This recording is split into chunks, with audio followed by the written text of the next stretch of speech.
Grounded 2 is shaping up to be one of my favorite survival games of all time, and it just keeps getting better and better. Obsidian Entertainment here recently just dropped our very first large patch for Grounded 2. Let's dive right into it. So diving right in here, as always, guys, I'm not going to read everything word for word. There is a lot of stuff here in these patch notes. As always, if you guys are interested in checking it out for yourselves, I'll be sure to put those links down below in the description. So starting off with the first section here, the quality of life and community request features. The very first one are Acorn tops are now a guaranteed drop. That's a huge W. You guys know you don't always get an Acorn top, or at least prior to this patch when busting up Acorns. So again, really nice change here. I know a lot of people wanted that to come into the game. Additionally, we've got created a flow for Steam players to access crossplay. This was really big one, especially since the game's release. A lot of players that are either playing with Steam versus also playing on the console or the Xbox version was having a lot of sync issues, a lot of join issues, a lot of errors and stuff trying to join their friends. So I'm glad to see they're making some changes on that. Hopefully that fixes it for everybody in this situation. Next, we have updated character icons in the HUD and map. We've got removed explore and go-to entries where it wasn't possible to use. We have users can now hot deposit their haulable on a buggy. Ooh, this one is a big one, dude. This one's going to make it a lot easier for us to dump our buggy's inventories by just running up to the chest and hitting the hop deposit button compared to what it was beforehand. So again, you had to get off your buggy, you had to access this inventory to pull the items out one by one. Now the hot deposit option works, baby. Wow, dude, a quality of life. And lastly, for this section, they have the wolf spider fur polish. Now, I'm going to be 100% honest with you. I've seen some wolf spiders from a distance, and I am freaked out, dude. So I have not been face-to-face with one to probably even tell the difference, but hey, you know what? It's quality of life, so I'm here for it. Additionally here, now this is going to be one of the biggest sections, I think, that affects pretty much everybody that is going to be worth mentioning. The very first one here says, we've fixed the issue where the orc bee by the blueberry bush was above the skybox and was unable to hit. And you guys know, dude, that have been tuning into my live stream, I have been struggling with this. I've even made short videos about this struggle, dude. I really hope that this does fix it for every single person out there, dude. This was a giant pain in the buns, man. Basically, the only option we had was to try to build your way up to this bee that's floating in the sky. You have to kill this bee as part of the quest progression. If you don't do that, then you can't progress in the quest line, and you're just simply like soft capped or stuck until they obviously got this thing fixed. Now, I will be 100% honest with you, this was not the only fix they had to do. They did drop this patch, which they stated they fixed it, but it did not. And instead, they had to drop another patch earlier this morning that then did finally actually take care of that. I actually remoted in from work because I was so damn excited to see if it actually fixed it on my server, and guess what? It did finally fix it. So again, super awesome. Shout out to them for getting a hold of this. I really wish it was a little bit sooner because I did waste like, what, 1 or 2 live streams where I couldn't progress in the story, but nevertheless, here it is finally fixed, baby. Additionally, they fixed a bug where orc creatures did not return to their intended locations after being pulled away. Now, again, this was another really big one that a lot of people were experiencing. They were trying to kill these specific orc creatures. They ran away out of the zone from them, or lost aggro to them, or they got aggro to something else, you name it, and they just simply couldn't find them. Now, the caveat here, and what is important to note about this fix, is that even though they do have it fixed for new saves, it does state here that the fix is not retroactive to the save file. It says, please note that you are not soft locked. Please go to where you last died to find the orc creature missing. My only concern with this is, what if the person has died multiple times since then and doesn't know where they died? So I don't know. I'm not exactly sure. Again, I didn't have this issue, but if you have this issue, let me know down below in the comments if this has actually been fixed and addressed for you guys. Additionally, we've got various stability improvements. That's always good. Major stability improvements were made. In our estimation, we expect 40 to 60% improvement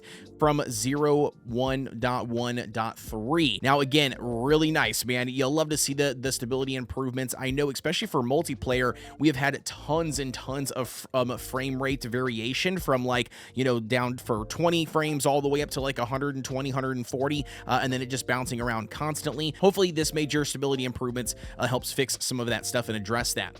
They fixed a bug where shared world crashes would happen after prolonged gameplay. Yep, that's a big one.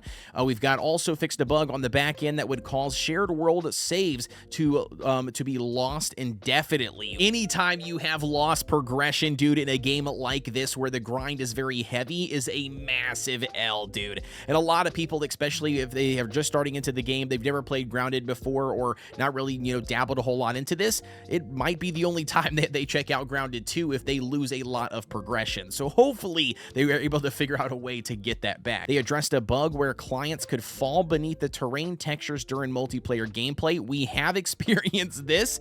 Although it is kind of funny, it is also very annoying. Corrected instances where the park terrain failed to render for players. Again, we've experienced that. And then key mappings now will remain intact after exiting a session, preventing unwanted resets. My gosh, has this been a giant pain in the butt, dude. I would get in there, make changes to the key bindings, me and my partner that I'm playing with, and then we would load the game back up later on and everything was reset back to default. And yeah, it just simply got to the point where you just played with whatever the default controls was because you were tired of constantly making the changes, dude. So yes, thank you so much, Obsidian, for getting that fixed. Alrighty, so now jumping around a little bit here because I think a lot of this stuff is going to be very niche, very back end, you know, small little bug fixes, things that the developers have discovered and not really, you know, things that are affecting the mass player base. Okay, so we're going to skip around a little bit here, but one thing I do want to mention, obviously for multiplayer, anything multiplayer is super important. It affects a large group of people. We've got various desync improvements, really nice. You'll love to see that.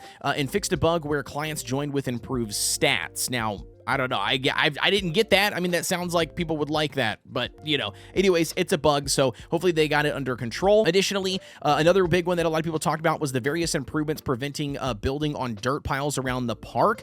We don't expect this to be fixed completely, but improvements have been made. Again, this was a really big one here. These little dirt mounds, like, you know, around, especially around like the lab stations or the ranger outpost, they were preventing you from building or putting a building piece specifically right there, which is super annoying, especially if you were like doing an elaborate build. Additional things I want to mention are related to the buggy. So the first one up is buggies can now be summoned from a greater distance without issue. Very nice, dude. Mwah. Anything that we can get, you know, when it comes to quality of life with the buggy system, I'm absolutely here for. Additionally, for the buggy here, they fixed a bug that caused the buggy loss after entering the cooler.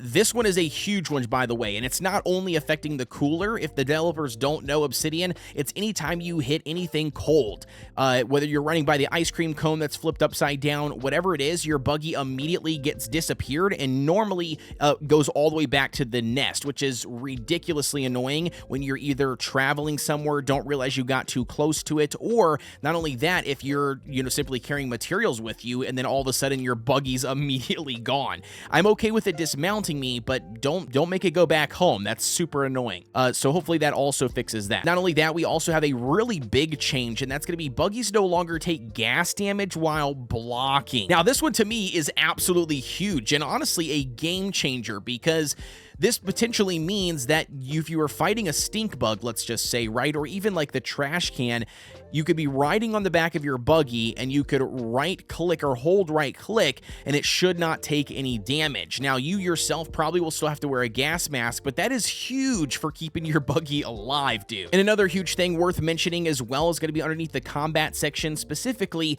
the wolf spider armor will no longer cause all daggers to apply venom on regular attacks, which you guys know that the rogue build right now is like the top of the line meta build that almost everybody is running and taking advantage of. This is a slight nerf to that. I don't think it's a massive nerf, but it is something to keep in mind that not all daggers will apply venom now. And honestly, I think that about wraps up, in my opinion, the most important things that affect the majority of players here for Grounded 2. Oh, and one thing that I actually wanted to mention that I forgot that was not actually posted here in the patch notes from my understanding, and that is the teleportation system inside of the game is actually functional. Well, Kinda, sorta. Basically, the tubes inside of the labs or the Ranger outpost, you can now go into those rooms that are green and unlocked. You can access one of those tubes. It will then take you down and then bring you up into another Ranger station somewhere on the map. There's different ones that are connected, you know, across the map, so you have to find out which ones are connected and then which ones, obviously, you want to traverse and use. But, nevertheless, the system is now active in the game, and it wasn't before this patch, and it is an absolute game changer when it comes to getting from point A to point B. With that being said, survivors, if you guys enjoyed this video, be sure to like, comment, and subscribe here on the channel for more Grounded 2 content. Also, don't be afraid to check out these videos you see here on screen, as I do make guides for Grounded 2 and other various survival crafting games. And if you guys want to stay up to date with me, you can always join my Discord. That link is down below in the description. With that being said, as always, guys, I'll see ya on the next one.